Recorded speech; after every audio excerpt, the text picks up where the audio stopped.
السلام علیکم ورحمۃ اللہ وبرکاتہ۔ ان الحمد للہ والصلاۃ والسلام علی رسول اللہ۔ قال رسول اللہ صلی اللہ علیہ وسلم یتقارب الزمان ویکثر العمل ویلقی الشح او کما قال علیہ الصلاۃ والسلام۔ ناظرین کرام، ہمارے معاشرے میں تقریر اور وعظ، نصیحت، بیانات، اسپیچز بہت زیادہ ہو رہی ہیں، بہت زیادہ تعداد میں ہیں۔ ہر بندہ ہی مبلغ ہے، ہر بندہ تبلیغ کرتا ہوا نظر آتا ہے، لیکن جو چیز دیکھنے میں آتی ہے وہ یہ ہے کہ ہم عمل سے خالی ہیں، اور عمل سے خالی ہونا ہمارے اس دور میں یہ ایک قیامت کی نشانی ہے۔ رسول اللہ صلی اللہ علیہ وسلم کی بالکل صحیح حدیث مبارکہ ہے۔ آپ علیہ الصلوۃ والسلام فرماتے ہیں کہ یہ یتقارب الزمان، کہ زمانہ قریب ہو جائے گا، ویکثر العمل، اور عمل جو ہے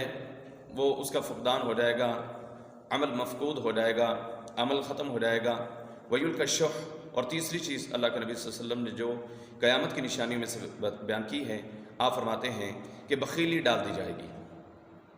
جو میرے موضوع کے حوالہ سے ہے وہ ہے کہ عمل کی کمی۔ ناظرین کرام، ہمارے معاشرے میں عمل کی بہت زیادہ کمی پائی جاتی ہے۔ ہر بندہ بیان کرتا ہوا تو نظر آتا ہے، ہر بندہ حدیث سناتا ہوا تو نظر آتا ہے، ہر بندہ حدیث کو شیئر کرتا ہوا تو نظر آتا ہے، ہر بندہ صبح سویرے اٹھ کے پوسٹیں جو ہیں وہ دین کی، مذہب کی، اسلام کی وہ شیئر کرتا ہوا تو نظر آتا ہے، لیکن عمل سے بالکل خالی۔ تو عمل کا خالی ہونا یہ قیامت کی ایک نشانی ہے، جس طرح کائنات کے امام جناب محمد رسول اللہ صلی اللہ علیہ وسلم نے بیان فرمایا ہے کہ یکثر العمل، کہ قیامت کے قریب عمل جو ہے وہ ختم ہو جائے گا، عمل کا فقدان ہو جائے گا، عمل مفقود ہو جائے گا۔ ناظرین کرام، ہمیں علم سے بھی زیادہ عمل کی طرف جانا چاہیے۔ جب پہلے علم لوگوں کے پاس نہیں ہوتا تھا تو عمل ان کے اندر بہت زیادہ ہوتا تھا، اور وہ عمل کثیر تعداد میں کیا کرتے تھے۔ آج علم بہت زیادہ ہے، آج ہمیں نالج بہت زیادہ ہے، آج ہم دین کے بارے میں، مذہب کے بارے میں، اسلام کے بارے میں، ہر ایک چیز کے بارے میں ہم جو ہے وہ جانتے ہیں، اور اسے حاصل کرنے کے لیے کئی پلیٹ فارمز جو ہے نا وہ ہم یوز کرتے ہیں۔ سوشل میڈیا کو یوز کرتے ہیں، یوٹیوب کو یوز کرتے ہیں، اور اسی طرح سے ہم فیس بک کو یوز کرتے ہیں، ٹویٹر کو یوز کرتے ہیں، واٹس ایپ کو یوز کرتے ہیں، تاکہ ہمیں کوئی نہ کوئی بات جو ہے وہ مل جائے۔ لیکن بات تو ملتی چلی جا رہی ہے، لیکن نقصان کیا ہو رہا ہے کہ ہمیں علم حاصل ہونے کے باوجود ہمارے اندر عمل نہیں پایا جا رہا، تو عمل کا بہت زیادہ فقدان ہے۔ تو آج میں آپ کو کوئی عمل جو ہے وہ بتلاؤں گا کہ ہم جو ہے وہ اپنے علم سے بھی زیادہ اس عمل کی طرف جائیں، تاکہ ہماری آخرت جو ہے وہ سنور سکے۔ علم سے جو ہے وہ ہمارا نالج تو بڑھ سکتا ہے کہ ہمیں ہر بات کا علم ہے، اس بات کا بھی علم ہے، ہمیں اب کسی سے پوچھنے کی ضرورت نہیں پڑی، تو یہ چیز تو بہت زیادہ ہے، لیکن عمل جو ہے حقیقت اس کی طرف جانی چاہیے، اس کی طرف جانا چاہیے۔ اور اللہ رب العالمین قرآن پاک میں بھی یہی فرما رہے ہیں کہ الذی خلق الموت والحیات لیبلوکم ایکم احسن عملا، کہ ہم نے موت اور حیات کو اس لیے بنایا ہے کہ ہم دیکھ سکیں، ہم چیک کر سکیں کہ احسن عمل کون لے کر آتا ہے۔ تو اللہ رب العالمین نے بھی ہمیں احسن عمل کا جو ہے وہ کہا ہے، اور اللہ کے نبی صلی اللہ علیہ وسلم نے بھی ہمیں عمل کی طرف ہی زیادہ جو ہے وہ ہماری توجہ دلوائی ہے۔ بلکہ صحابہ کرام رضوان اللہ علیہم اجمعین زیادہ تعداد میں اعمال کے بارے میں پوچھا کرتے تھے، اور بعض صحابہ اس طرح کے تھے جن کا سوال ہی صرف یہ ہوتا تھا، اللہ کے نبی صلی اللہ علیہ وسلم ہمیں یہ بتلائیں کہ جنت میں لے جانے والے اعمال کون سے ہیں اور جہنم سے بچنے والے اعمال کون سے ہیں۔ تو عمل کی طرف چلتے ہیں۔ رسول اللہ صلی اللہ علیہ وسلم نے بہترین قسم کا عمل ہمیں جو ہے وہ بیان کیا ہے، اور کئی اعمال ہیں، نبی صلی اللہ علیہ وسلم کے بہترین قسم کے کئی اعمال ہیں جو آپ علیہ الصلوۃ والسلام نے ہماری کامیابی کا ذریعہ جو ہے بتائے ہیں۔ اس میں سے ایک عمل میں آپ کے سامنے رکھتا ہوں کہ وضو کرنا۔ وضو جو ہے ایک بہت اچھا عمل ہے، بہت زبردست قسم کا عمل ہے۔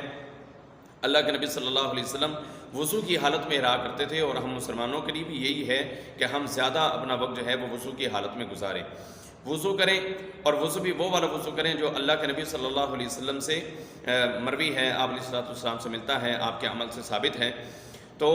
اچھے طریقے سے وضو کرنا یہ جو ہے وہ بہت ضروری ہے، اور نبی صلی اللہ علیہ وسلم نے پھر اس کے فوائد بھی جو ہے وہ ذکر کیے ہیں کہ اچھے طریقے سے وضو کرنے کے بعد اگر 2 رکعت نماز کوئی ادا کرتا ہے تو نبی صلی اللہ علیہ وسلم فرماتے ہیں کہ اس کی زندگی کے چھوٹے چھوٹے جتنے بھی گناہ ہیں اللہ رب العالمین سارے کے سارے معاف فرما دیتا ہے۔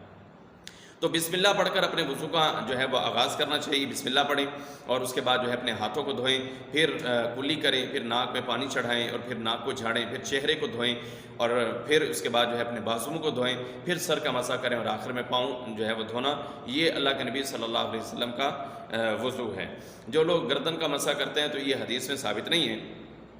تو اگر کوئی بندہ اس طرح سے وضو کرتا ہے اور وضو کرنے کے بعد وہ اپنے آپ سے بھی کوئی بات نہیں کرتا، وہ کسی سے بھی کوئی بات نہیں کرتا، مطلب اپنے خیالات ادھر ادھر نہیں لے کر جاتا، اور پھر وہ آ کر مسجد کے اندر 2 رکعت نماز یا اپنے گھر کے اندر 2 رکعت نماز ادا کرتا ہے، تو نبی صلی اللہ علیہ وسلم فرماتے ہیں کہ اس کی زندگی کے جتنے بھی چھوٹے چھوٹے گناہ ہیں اللہ رب العالمین سارے کے سارے معاف کر دیتا ہے۔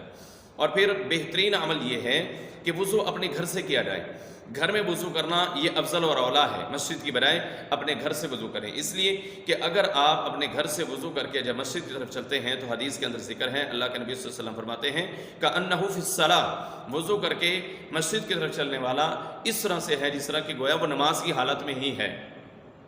تو گھر سے مسجد کی طرف جو ہے وہ چلنا، یہ بندہ اس طرح سے ہے جس طرح نماز کی حالت میں ہی چلتا ہوا آ رہا ہے۔ اور ایک روایت کے اندر ہے، سنن ابی داؤد کے اندر یہ روایت موجود ہے، نبی صلی اللہ علیہ وسلم فرماتے ہیں کہ جس بندے نے وضو کیا، بہترین وضو کیا، اور وضو کر کے وہ جماعت کے لیے مسجد کی طرف چلتا ہے تو کل حاجی والعمرہ، فرمایا کہ اس طرح سے ہے جس طرح سے وہ حاجی حج کرنے والا ہے اور عمرہ کرنے والا ہے۔ یعنی کہ وضو کر کے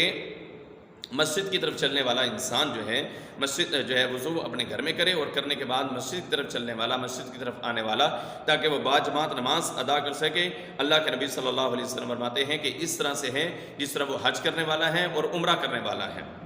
سبحان اللہ، بہترین عمل اللہ کے نبی صلی اللہ علیہ وسلم بیان فرما رہے ہیں۔ تو اس حدیث سے ہمیں بڑا سبق ملتا ہے کہ ہم ایک تو اپنے گھر سے وضو کریں، اور گھر سے وضو کرنے کے بعد ہم مسجد کی طرف جو ہے وہ آئیں، اور پھر پیدل چل کر آئیں، پیدل چل کر آئیں تو اس کا بھی اتنا زبردست قسم کا ثواب ہے۔ اللہ کے نبی صلی اللہ علیہ وسلم فرماتے ہیں کہ جس بندے نے وضو کیا اور وضو کرنے کے بعد وہ مسجد کی طرف چلا، وہ نماز کے لیے چلا، جماعت کے ساتھ مسجد کی طرف جو ہے وہ چلتا ہے، نماز ادا کرنے کے لیے جماعت کے ساتھ ادا کرنے کے لیے چلتا ہے، تو اللہ رب العالمین اس کو ہر ایک قدم کے بدلے نیکی عطا فرماتا ہے۔ بکل خطوہ،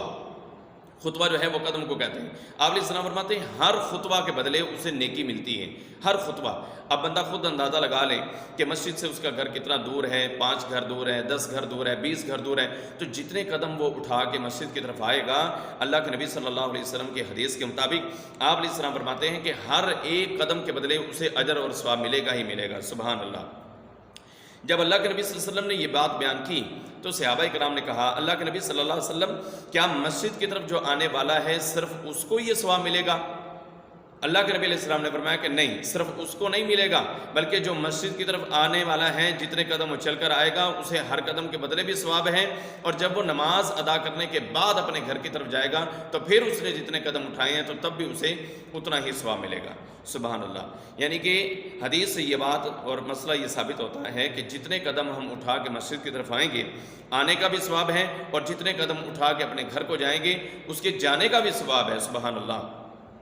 تو یہ جو ہے عمل بہترین عمل ہے۔ تو تقاریر تو بہت ساری ہوتی ہے میرے بھائیوں، درس بھی بہت سارے ہوتے ہیں، دروس ہوتے ہیں، پیغامات ہوتے ہیں، تبلیغ ہو رہی ہے، سب کچھ ہو رہا ہے، لوگوں کو بھی بڑا علم ہے، لیکن عمل کا بڑا فقدان ہے۔ تو میرے بھائی عمل کریں، عمل کریں، عمل کریں، عمل کی طرف آئیں، اور عمل سے ہی انشاءاللہ ہمیں کامیابی ملے گی،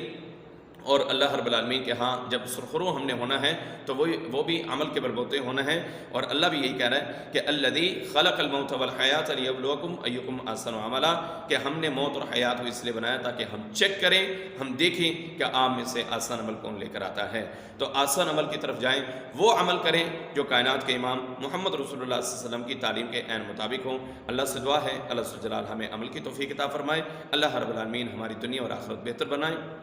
ہم سب کے گناہ معاف فرمائے۔ وآخر دعوانا ان الحمد للہ رب العالمین۔